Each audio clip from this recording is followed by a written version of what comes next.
So this question says evaluate 5 factorial times 3 factorial. And you have to remember factorial means count down and multiply.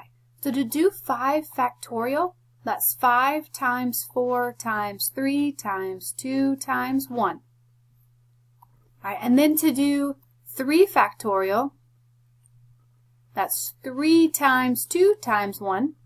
And since these two are pushed together, we know that the operation in between is multiply.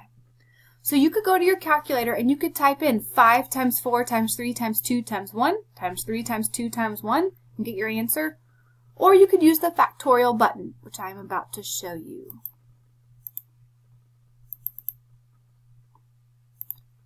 Okay, so the factorial button, you would hit the probability, PRB, and then it's the third one down. So now I have 5 factorial in there, and then I also need 3 factorial, so I would hit 3, and then the probability button, and then I would go to the third one down, and then I would hit enter.